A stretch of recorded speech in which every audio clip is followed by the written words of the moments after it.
ونصلي ونسلم على رسوله النبي الأمين الحليم الكريم الرؤوف الرحيم. أما بعد فأعوذ بالله من الشيطان الرجيم. بسم الله الرحمن الرحيم. ليجزي الله الصادقين بصدقهم ويعذب المنافقين إن شاء يتوب عليهم إن الله كان غفورا رحيما. ورد الله الذين كفروا بغيظهم لم ينالوا خيرا وكفى الله المؤمنين القتال وكان الله قويا عزيزا. صدق الله مولانا العظيم. مولاي صل وسلم دائما ابدا على حبيبك خير الخلق كلهم. اللہ احسن الخالقین کی حمد و ثنا اور حضور نبی اکرم صلی اللہ علیہ وآلہ وسلم کی بارگاہ میں بے حد درود و سلام. اب ہمیں گرامی قدر سلسلہ گفتگو امن کیا حقیقی قرآنی رحمانی اسلامی تصور کیا ہے، اس حوالے سے ہم نے پچھلے جمعۃ المبارک کو حضور نبی اکرم صلی اللہ علیہ وسلم کی امن کے حوالے سے عملی اسٹریٹجیز کیا تھی، اس حوالے سے ہم گفتگو جہاں تک ہماری پہنچی تھی وہ یہ نقطہ تھا کہ حضور علیہ السلام نے ہمیشہ امن کے فروغ کو مقدم جانا اور ہر وہ راستہ اختیار کرنے کی کوشش کی جس سے معاشرے میں بد امنی کا خاتمہ ہو. حالانکہ حضور علیہ السلام جس معاشرے میں تشریف فرما تھے اس میں ہر طرف شر انگیز لوگ موجود تھے. 4 بڑے محاذ تھے جن پر حضور علیہ السلام کو ہزیمت کا سامنا تھا. ایک مشرکین مکہ سب سے بڑا محاذ جو حضور علیہ السلام کی ذات کو دنیا میں زمین پہ دیکھنا ہی گوارا نہیں کرتے تھے. دوسرا محاذ یہودیوں کا تھا، تیسرا محاذ نصرانیوں کا تھا، کیونکہ وہ سمجھتے تھے ہمارے دین ہی ٹھیک ہے، نیا دین کیوں. جیسے بازار میں کوئی نئی دکان کھولے تو پرانے تاجر پریشان ہو جاتے ہیں، اس طرح سے یہودیوں نصرانیوں کے لیے اس نئے دین کو ہضم کرنا ہی مشکل تھا. اور چوتھا جو بڑا محاذ تھا وہ اسلام کی صفوں کے اندر چھپے ہوئے منافقین کا تھا. اب دیکھیں 4 سمتیں ہوتی ہیں، 4 محاذ میں نے گن دیے، جس طرف منہ کریں ایک محاذ دشمنی کا ہے. ایسے میں امن کا سوچنا اور ہر ایک کو ترغیب امن دینا یہ مشکل ترین مرحلہ فکر ہوتا ہے. لیکن حضور رحمت للعالمین صلی اللہ علیہ وآلہ وسلم نے اپنی خوبصورت حکمت عملی کے ذریعے، اپنی خوبصورت منصوبہ بندی کے ذریعے ہر بد امنی کی دہکتی ہوئی آگ کو ٹھنڈا کرنے کے کیا کیا مراحل طے کیے، کس کس انداز میں اس آگ کو ٹھنڈا کیا. آج اس حوالے سے ان 4 محاذوں پر حضور نے کیسے فتح پائی ہم اس کو ڈسکس کریں گے.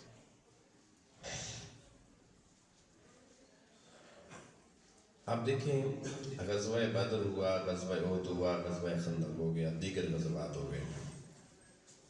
غزوہ احد میں حضور علیہ السلام کو معاذ اللہ شہید کرنے کی کوشش کی گئی، زخم آئے، آپ بے ہوشی کا ایک مرحلہ بھی آیا. اس وقت صحابہ کرام نے آپ کی خدمت میں عرض کی کہ یا رسول اللہ آپ ان کے لیے بد دعا فرما دیں. پہاڑوں کا فرشتہ آ گیا، اس نے بھی کہا. یعنی اب حضور کے پاس الوہی طاقت کی مختلف انداز سامنے آئے کہ بھائی دعا پر دعا کریں تو الوہی طاقت ساتھ ہے، بد دعا کا کمال بھی ظاہر ہو جاتا ہے. فرشتے کو کہتے ہیں اس نے پیس کے رکھ دینا تھا. لیکن اصل چیز دھرتی پر امن قائم کرنا تھا.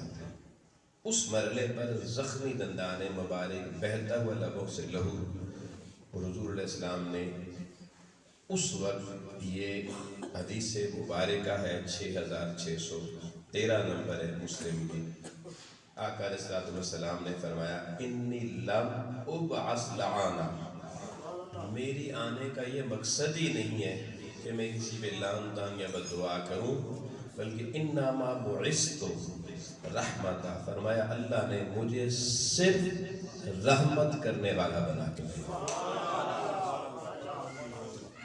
اس جملے سے زخمی حالت میں یہ جملہ بول کے آپ نے پیغام دے دیا کہ لوگوں، اگر کسی سے، وہ تو پرائے تھے، ان سے زخم آئے تھے، دشمن تھے، تمہارے اپنوں سے اگر کوئی زخم لگ جائے، کوئی ڈاڑھ بند ہو جائے، تو تم حضور کی سیرت کو سامنے رکھ کر تم اس پہ لعن طعن نہ کیا کرو، تم بھی اس کے لیے یہی کہا کرو اگر میرا نبی رحمت بن کے آیا تو نبی کے صدقے میرا حسن سلوک بھی رحمت والا.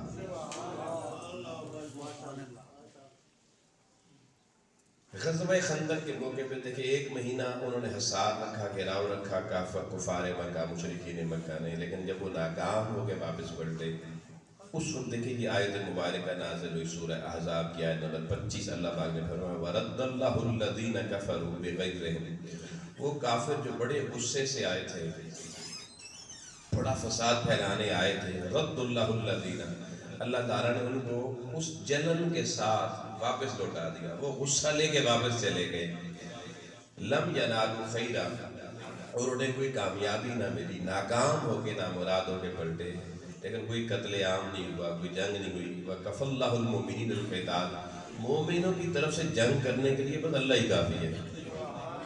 یہ جملہ میں سمجھ میں آ جائے، ہم خود جنگ نہ کریں، ہم یہ کہیں ہماری طرف سے اللہ ہی کافی ہے.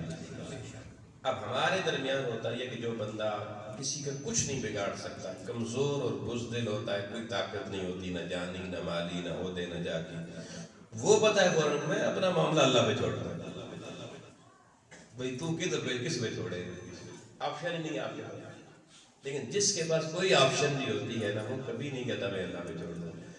حالانکہ دیکھیں شریعت مصطفی یہ چاہتی ہے، حکم قرآنی یہ چاہتا ہے کہ ساری آپشن ہو، طاقت بھی آپ کے پاس، اقتدار بھی آپ کے پاس، حکومتیں آپ کے ساتھ، عدلیہ آپ کے ساتھ، تھانے والے آپ کے ساتھ، پٹواری آپ کے ساتھ، بڑے بڑے جناب دیوس آپ کے ساتھ.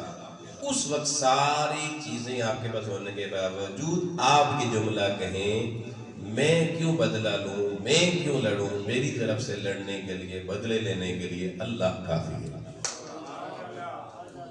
یہ ہے امن کی اصل بنیاد جو دین متین نے ہمیں دی ہے. وَكَفَى اللَّهُ الْمُؤْمِنِينَ الْقِتَالَ، مومنو تم نے قتال نہیں کرنا، جنگ نہیں کرنی، تم ایک دوسرے کے ساتھ مار داڑ نہ کرو، تم اللہ پر چھوڑ دو گے تو تمہاری طرف سے اللہ کافی ہے. اس کا اس کی عملی دلیل یہ کہ حضرت صدیق اکبر رضی اللہ تعالیٰ عنہ حضور کی صحبت میں بیٹھے ہیں، آپ کا ایک دشمن آ گیا، آپ کا کوئی ڈالنے والا ہوگا، اس نے بے ساختہ آ کر آپ پر چڑھائی کر دی اور گالی گلوچ شروع کر دی. اب حضرت صدیق اکبر کیونکہ حضور کے ساتھ بیٹھے ہوئے تھے لہذا خاموش رہے. جب تک آپ خاموش رہے آقا علیہ السلام مسکراتے رہے. آخر میں اس بندے نے آپ کو تیش دلانے کے لیے کوئی ماں بہن کی ایسی گالی دی، کوئی ایسا حملہ کیا کہ آپ کو اسے جواب دینا پڑ گیا. آپ سے کا وہ برداشت کا مادہ ختم ہوا، آپ نے اس کو جواب دے دیا. جب جواب دے دیا تو حضور علیہ السلام کے چہرے پر ناگواری آئی اور حضور نے چہرہ پھیر دیا. وہ شخص تو جیسے جواب ملا وہ بھاگ گیا، چلا گیا. اس نے کہا بھئی اب تو معاملہ ادھر سے بھی خراب ہو گیا ہے، لہذا آپ یہاں سے بھاگنے میں آ گیا. وہ نکل گیا. حضرت صدیق اکبر نے جب دیکھا کہ رسول کریم نے چہرہ پھیر لیا اور چہرے پہ ناگواری کے اثرات ہیں تو آپ پریشان ہو گئے، ہاتھ جوڑ دیے یا رسول اللہ. سمجھ نہیں آتی، جب تک وہ مجھے گالیاں دے رہا تھا آپ مسکرائے جا رہے تھے. اب کوئی ہمارے سامنے یہ حرکت کرے، ہمارا دوست، ہمیں کوئی دشمن گالیاں دے رہا ہو، دوست مسکرا رہا ہو، ہم اس کے بارے میں کیا سوچیں گے؟ اس کا مطلب اندر ادھر ملے ہوئے ہیں. ہماری تو سوچ ہی بدگمانی والی ہے. صدیق اکبر نے کہا یا رسول اللہ آپ کے مسکرانے کی وجہ معلوم نہیں ہے، جب دشمن مجھے گالی دے رہا تھا میں نے اس کو جواب دیا تو آپ نے مسکرانا چھوڑ دیا، ناگواری آ گئی. وجہ کیا؟ آئیے قیامت تک امن کے متلاشیوں کو میرے محبوب علیہ السلام کا یہ جملہ سنہری حروف سے لکھ کے میں کہتا ہوں اپنے گھروں کے دروازوں میں لٹکا لینا چاہیے۔ امام الانبیاء علیہ السلام نے فرمایا صدیق جب تک تو چپ تھا دشمن تجھے گالی دے رہا تھا، اللہ نے اپنی بارگاہ سے اس دشمن کو جواب دینے کے لیے ایک فرشتہ مقرر کیا ہوا تھا، وہ اسے جواب دے رہا تھا، میں تو فرشتے کو دیکھ کے مسکرا رہا تھا۔ جب تو نے جواب دینا خود ڈیفنس شروع کیا، اس کو اپنی زبان سے جواب دیا، اللہ کا فرشتہ، اللہ کی رحمت والا فرشتہ چلا گیا، میرے چہرے کی ناگواری اس لیے صدیق تو چپ رہتا، رحمت تیرے ساتھ رہتی۔ جب تو نے یہ دفاع کا حق اپنے ہاتھ میں لیا، اب اللہ کی رحمت اٹھ گئی۔ یہ بات کر کے حضور علیہ السلام نے قیامت تک آنے والی نسل کو، انسانیت کو پیغام دے دیا، اگر آپ جواب دینے کی طاقت رکھنے کے باوجود خاموشی اختیار کریں گے، اب معاملہ اللہ کے سپرد کریں گے تو اللہ جواب دیتا ہے، وہ فرشتے بھیج کے ساری کارروائی مکمل کرتا ہے، ادھر جواب بھی ہوتا ہے، ادھر اللہ کی بارگاہ میں آپ کو قبولی کے لیے ہوتا ہے۔ یہ ہے امن کا حقیقی تصور۔ اور پھر اللہ نے فرمایا میں مومنوں کی طرف سے کافی ہوں، وَكَانَ اللَّهُ قَوِيًّا عَزِيزًا، اور اللہ تعالیٰ کمزور نہیں ہے۔ بندہ کمزور ہے، ایک گولی لگے مر جاتا جتنا طاقتور ہے، لیکن اللہ کو کوئی گولی نہیں مار سکتا، اللہ کو کوئی ٹھوڈا نہیں مار سکتا۔ وہ کہتا ہے قَوِيًّا عَزِيزًا، بندے سمجھ اصل طاقت میرے پاس ہے، میری طاقت کے مقابل کوئی طاقت نہیں ہے، میری عزیزی کے مقابلے میں کوئی بندہ بھی میرے مقابلے کا نہیں ہے، تو جس کے مقابلے کا کوئی نہیں ہے اس کے ذمہ کر، تو خود اپنی جان کو پھنساتا ہے مشکلات میں۔ آج ہمیں یہ تصور سمجھ میں آ جائے تو کوئی بیوی میاں سے، کوئی میاں بیوی سے، کوئی بھائی بھائی سے، کوئی بہن بھائی آپس میں مت لڑے، خونی رشتہ دار مت لڑے، پڑوسی مت لڑے۔ کیوں؟ اگر کسی نے کوئی ڈانٹ کر لیا، کوئی جملہ کہہ دیا، کوئی گالی دے دی، کوئی نیگیٹو کوئی بات اس نے کر دی، تو بس اسے کہو یار بس میرے لیے میرا اللہ کافی ہے، بس اتنا کہہ دے، یقین جانیے نہ ڈپریشن، نہ کوئی پریشانی، نہ کچھ نہ کرے، اللہ کی بارگاہ میں آ جائے، اللہ کی حضوری میں اپنا معاملہ اس کے سپرد کر دو۔ اللہ کہتا ہے تم میرے سپرد کر کے دیکھو، پھر دیکھو ان اللہ قوی عزیزا، میں کتنی طاقت والا ہوں، تمہیں میں عزتیں بھی میں نے دینی ہیں، طاقتیں بھی میں نے دینی ہیں، تمہارا تحفظ بھی میں نے کرنا ہے، اور وہی جو آج تمہارا جانی دشمن بنا ہوا ہے، کل اس کے دل میں تمہاری محبت کا چراغ جل کے تمہارے سامنے زیر کرنا بھی میرا ہے۔ اب حضور نبی اکرم صلی اللہ علیہ وسلم دیکھیے، میں نے آخری جمعے پچھلے میں یہ بات کی تھی کہ آپ نے صلح حدیبیہ کا کمزور بظاہر معاہدہ کیا، لیکن معاہدہ کر دیا 10 سال، 2 سال بھی نہیں گزرے تھے کفار نے معاہدے کی پاسداری نہ کی، خود توڑ دیا۔ لیکن ان 2 سالوں میں حضور علیہ السلام نے صحابہ کے ساتھ مل کے دین کو پھیلانے کی اور دعوت کو جو کام کیا، تو صلح حدیبیہ کے موقع پہ تو 1400 صحابہ تھے نا، اور 2 سال کے بعد جب معاہدہ ٹوٹ گیا، حضور نے کہا صحابی اب مکے پہ جاتے ہیں، دیکھتے ہمیں کون روکتا ہے۔ اس وقت تعداد 1400 نہیں تھی، پوری 10,000 حضور علیہ السلام 10,000 کی نفری لے کر حضور علیہ السلام پہنچے مکے میں، اور اب کافروں کی کمر ٹوٹ چکی تھی۔ کیوں؟ کیونکہ حضور علیہ السلام نے 2 سال جو صبر کیا تھا، اور اللہ نے کہا تھا محبوب میں کافی ہوں، اور ان اللہ قوی عزیزا، اب اللہ کتنا قوی ہے کہ پورے مکے کے اوپر رعب اتنا طاری ہوا کہ 10,000 کے مقابلے میں ایک کافر نے بھی نکلنے کی ہمت نہ کی۔ آپ ایک بہترین موقع تھا، بدلا لیتے، اور مکے والوں نے یہ سوچ رکھا تھا کہ آج محمد عربی صلی اللہ علیہ وسلم کے غلام جن کو ہم نے مدینے میں جا کر بھی جنگیں ان پر ہم نے مسلط کی، اب وہ مکے میں جب فاتحانہ شان سے داخل ہوں گے تو ہم قتل کر دیے جائیں گے، اور ہماری عورتوں کی معاذ اللہ عزتیں لوٹ جائیں گی۔ جیسے ان کا اپنا ذہن تھا، انہوں نے یہ سوچا ادھر بھی ایسا ہی ہوگا۔ اب آپ گرامی، آج بھی دنیا میں طاقتور جہاں داخل ہوتا ہے نہ عزتوں کا خیال کرتا ہے نہ جانوں کا خیال کرتا ہے، لیکن حضور نبی اکرم صلی اللہ علیہ وسلم نے شہر مکہ میں فاتحانہ داخل ہوتے ہوئے جو اعلانات کیے، وہ ایک ایک جملہ قیام امن کے لیے، عالمی قیام امن کے لیے ایک بہت بڑی مشعل راہ ہے۔ حضور علیہ السلام نے فرمایا صحابیوں، مکہ والے اگر ہتھیار پھینک دیتے ہیں تو کسی سے جنگ نہیں لڑتی. ہتھیار بندہ مقابلے میں پھینک دے اس پہ حملہ مت کرو. نمبر 1. دوسرا کہا مکے میں کسی شخص کو بھی ہتھیار پھینک کے نہ لڑنے والوں میں سے کسی ایک شخص کو بھی قتل نہیں کیا جائے. بھلے ہمارا بڑے سے بڑا دشمن ہے اس کو بھی قتل نہیں کریں گے. تیسرا جملہ اچھا فرمایا کسی ایک عورت کی بھلے وہ کافر کی مشرک کی عورت ہے اس کی عزت میں کوئی حملہ نہیں. مسلمان اپنی عزتوں کا کتنا بڑا تحفظ کرتا ہے, کافر اور مشرک کی خواتین کی عزت کا محافظ نہیں بنا دیا. پھر فرمایا اگر کسی کوئی باہر نکلتے ہمارے مقابلے میں لیکن ہمارے سامنا کرنے کے وقت وہ بھاگ کے اگر حکیم ابن حزام کے گھر چلا جائے, ابو سفیان کے گھر چلا جائے, اپنے گھر میں چلا جائے یا سین حرم کعبہ میں بھاگ کے داخل ہو جائے تب بھی ہماری اسے جنگ نہیں ہوتی. جو مقابلے میں آئے اور جیسے ہی فائٹ ہونے لگے ہتھیار رکھ دے تب بھی اس پہ کوئی حملہ نہیں.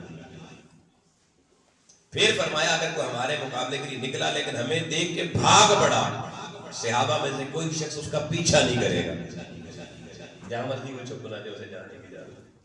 اب یہ سارے فرمان ایک ایک اس لفظ پہ غور کریں. ہر ایک صرف حضور علیہ الصلوۃ والسلام چاہتے ہی تھے بھلے یہ مخالف ہیں, دشمن ہیں, کافر ہیں, مشرک ہیں, لیکن انہیں یہ پیغام ملے کہ محمد عربی ان کے ساتھ بگاڑنا نہیں چاہتا, ان کے ساتھ بھی امن سے اکٹھے رہنا چاہتا.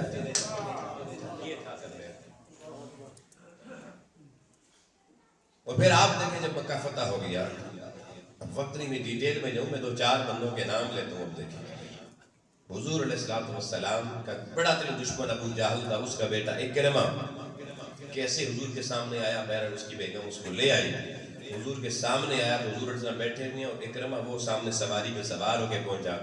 حضور نے کہا او مہاجر, کیونکہ وہ بھاگ گیا تھا نا مکے سے, اور باہر سے پکڑ کے لایا اس کی بیگم نے اس کو. حضور نے کہا او مہاجر, محمد کی بارگاہ میں ہم تمہیں خوش آمدید کہتے ہیں. وہ جو ڈر اس کا تھا کہ میرے ساتھ پتہ نہیں کیا ہوگا, یہ جملہ سننے کی دیر تھی, اس کا ڈر ختم ہو گیا. بے ساختہ قدمین مصطفیٰ کی طرف آیا, کلمہ پڑھ کے مسلمان. امن کا پیغام. اگر حضور کہتے چھو تو جانا پتہ نہیں ادھر آپ تیرا بات کریں گے تو دشمنی نہ جانے. مبارک اس کو دی اور ویلکم کا. پھر حبار بن اسود جس نے حضور کی بڑی شہزادی حضرت زینب رضی اللہ تعالیٰ عنہ جب وہ مکے سے مدینے کی طرف جا رہی تھی, حضور نے کہا تھا اپنے شوہر کے ساتھ اپنی رہنا, اس نے کلمہ نہیں پڑھا تو رستے میں سچ نے گاد لگا کہ حضرت زینب رضی اللہ تعالیٰ عنہ پہ نیزہ مارا تھا, اور آپ حاملہ تھی, آپ کے پیٹ میں بچہ تھا, آپ اوندے منہ پتھر پہ گری اور آپ کا بچہ آپ کے پیٹ میں مر گیا. حضور کی بیٹی کے بیٹے کا قاتل تھا حبار بن اسود. لیکن آقا علیہ الصلوۃ والسلام کی بارگاہ میں جب وہ بھی ہاتھ کھڑے کر کے آیا تو میرے محبوب علیہ السلام نے صحابہ کو کہا بھلے اس نے میری لخت جگر کا دل کلیجہ دکھایا ہے, لیکن آج اسلام کے دروازے پر اگر آنکھیں جھکا کے آ گیا ہے تو محمد عربی کی رحمت اسے بھی اپنے دامن میں لپیٹ کے اسے بھی آغوش رحمت میں قبول.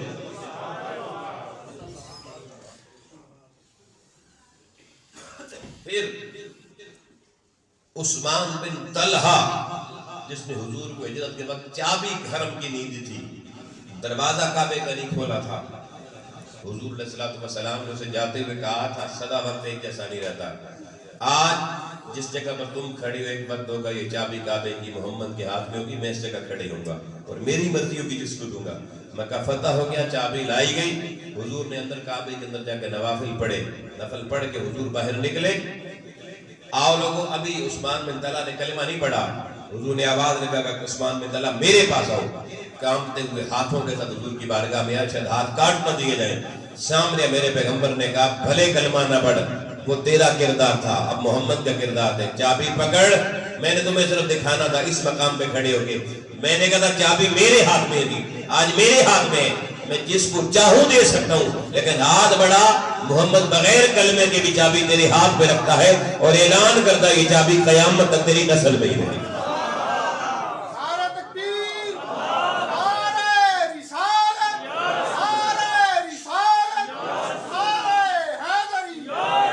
کلمہ نہیں پڑھ پایا, چابی تھی. کیوں؟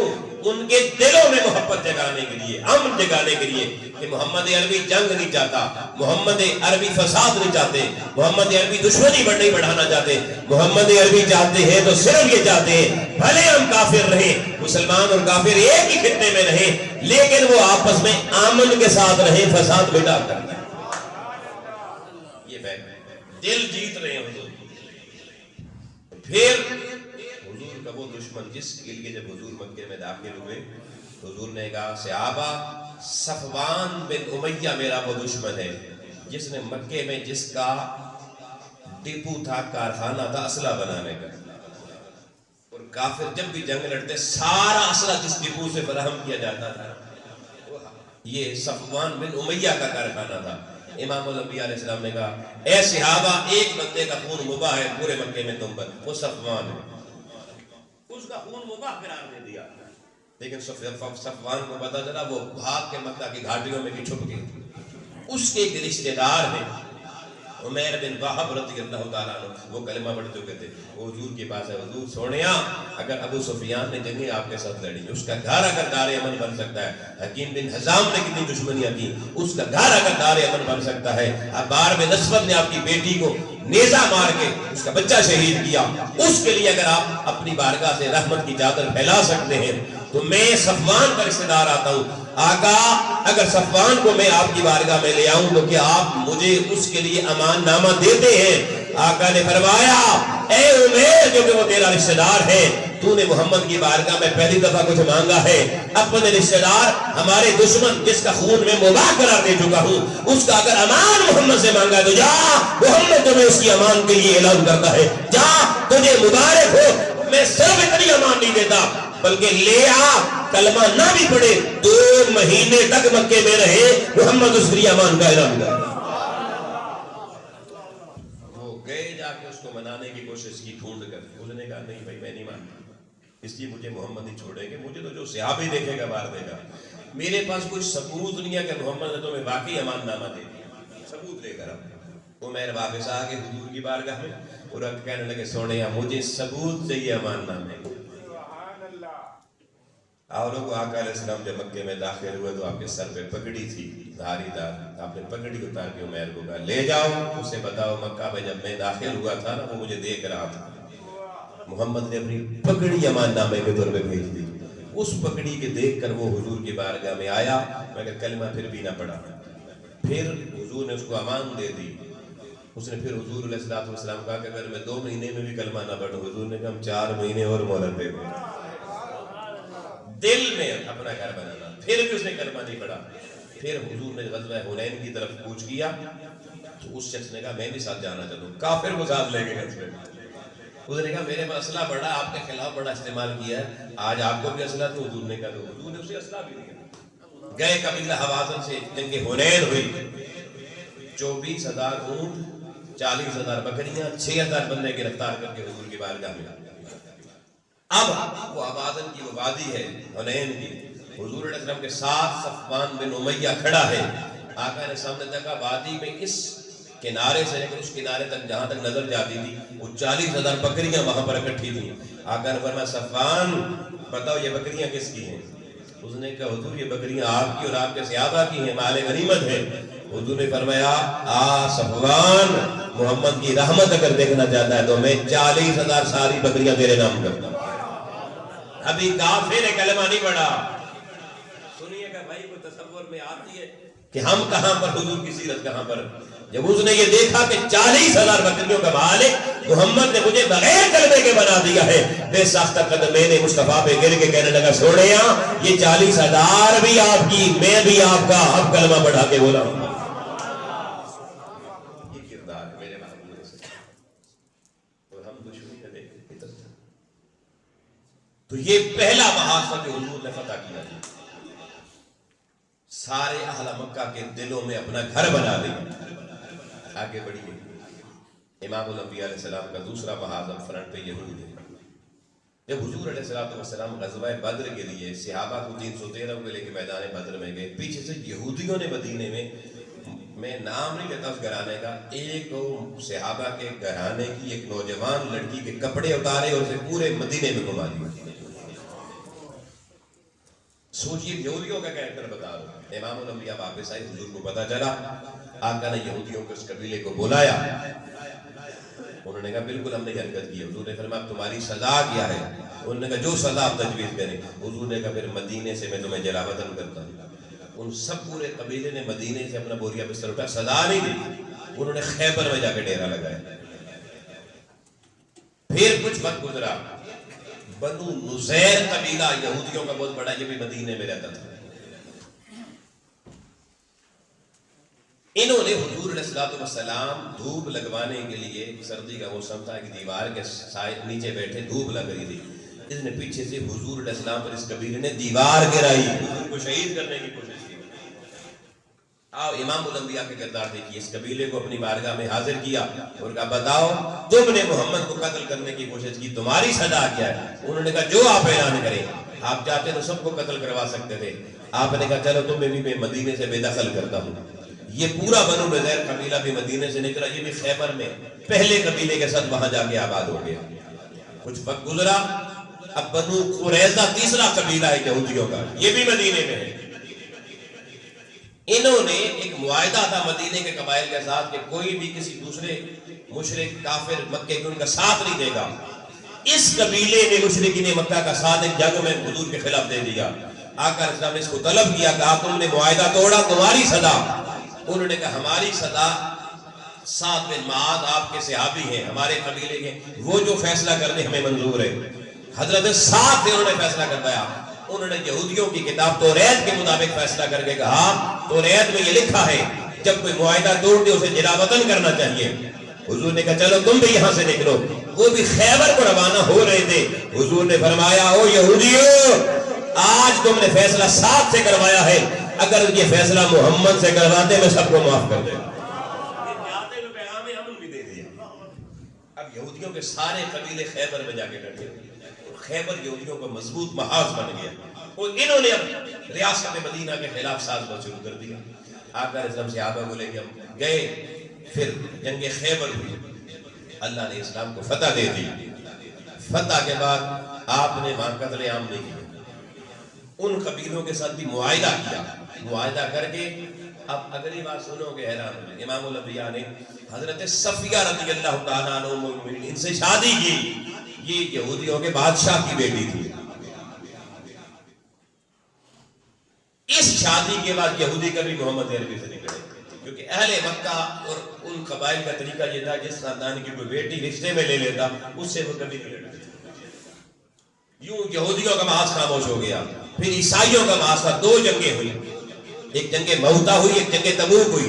جنگ موتا میں 3000 صحابہ ادھر ہیں, 1 لاکھ کی فوج ادھر ہے نجران کی عیسائیوں کی. اور امام الانبیاء علیہ السلام کے ساتھیوں کو 3000 صحابہ کو اللہ نے 1 لاکھ کے مقابلے میں فتح عطا فرمائی. اور ان کا کمانڈر ایلا کا ابو جندل گرفتار ہو گیا. آقا علیہ السلام نے جیسے صلح ہو گئی ان کے بادشاہ کو چھوڑ دیا. وہ حیران ہو گئے, ہمارا بادشاہ پکڑا گیا, چھوڑ دیا بغیر ایک ایگریمنٹ میں. کیوں چھوڑا؟ تاکہ وہ جا کے بتائے محمد کا حسن سلوک کیسا ہے. پھر 1 لاکھ نہیں 3 لاکھ کا لشکر لے کے کیسر روم چلا. اور ادھر سے صحابہ, حضور نے مدینے میں کہا سب سے بڑی جنگ اسلام کی لڑنے جا رہے, مال لے آؤ, ہر بندہ اپنا نام لکھائے. غزوہ تبوک صحابہ گئے, وہاں آئی گئی اور رومیوں کو جرأت نہیں حضور کے سامنے آنے کی.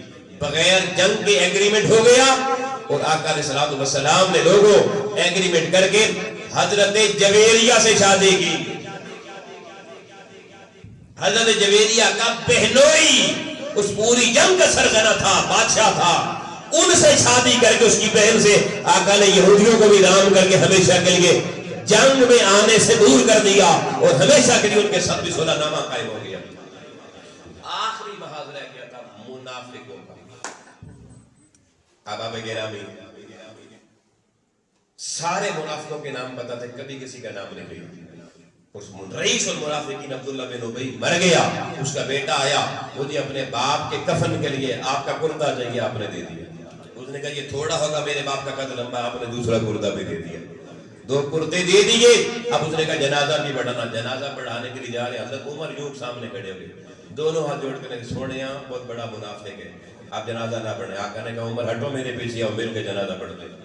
جا کے حضور نے جنازہ پڑھایا. منافق کی رٹ نہیں لگائی, تانا نہ دیا, جانتے ہوئے بھی, تاکہ دنیا کو پتا چلے ہماری صفوں میں چھپا کو ہم جانتے بھی ہوں, ہم اس کا بھی راز افشا نہیں کرتے. آپ اس کا فائدہ کیا وہ جنازہ پڑھانے کا؟ اس کا قبیلہ جو سوچتا وہ کہتا تھا, اس نے اپنے قبیلے کو حضور کے خلاف کیا ہوا تھا پروپیگنڈے کر کے.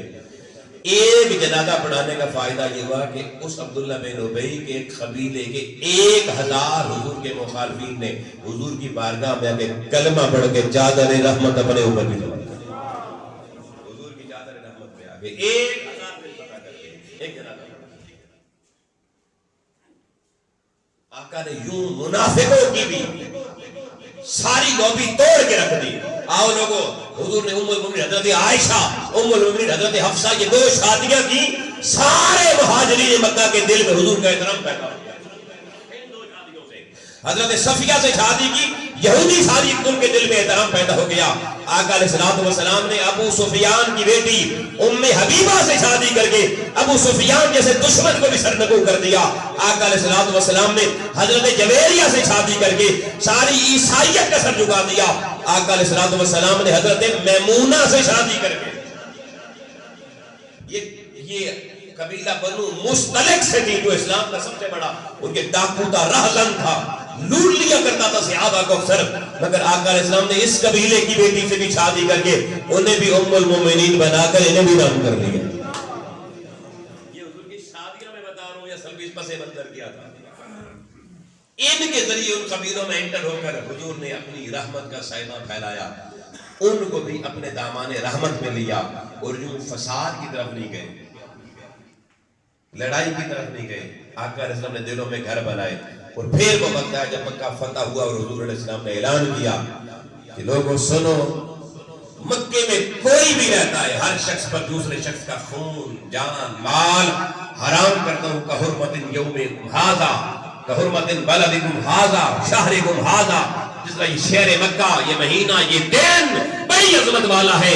مکے میں رہنے والے ہر شخص کی جان, مال اور عزت اور آبرو کے تحفظ کا محمد اعلان. اور اس پر اللہ کو گواہ بنا, اللہم عاشر, مولا تو گواہ بن جا. حضور نے اپنے بیگانوں کی عزتوں کا تحفظ کر کے لوگوں اس طرح سے لوگوں کے دلوں میں گھر بنایا. اور پھر یہ حجاز کی بستی دنیا میں سب سے بڑی پرامن بستی بنی. آج حضور کی سیرت ہمیں پیغام دے رہی ہے کہ ہم یار اپنوں کے دشمن ہوئے, ایک دوسرے کے خلاف لٹ لے کے باہر نکلے ہوئے. آئیے یار حضور کی سیرت کی کوئی ذرا سی خاک آپ بھی اپنے چہرے پر ملے, حضور کی سیرت کا کوئی آئینہ خود بھی دیکھیں, اور اپنے درمیان ان دشمنیوں کو امن میں تبدیل کریں, فساد کو امن سے تبدیل کریں. انشاءاللہ تعالیٰ اگلے جمعہ کو جو میں نے شروع میں اعلان کیا تھا اس پہلو پر انشاءاللہ بات کریں گے کہ حضور نبی رحمت صلی اللہ علیہ وسلم کا اگر کوئی گستاخ ہو تو پھر ہمیں کیا امن کی طرف بڑھنا, یہ کیا کرنا ہے, اس کے لیے شریعت کیا کہتی ہے. بارگاہ لم میں دعا اللہ کریم ہم سب کو قرآن و سنت کے اس پیغام کو صحیح معنوں میں سمجھنے سمجھانے کی توفیق عطا فرمائے. وآخر دعوانا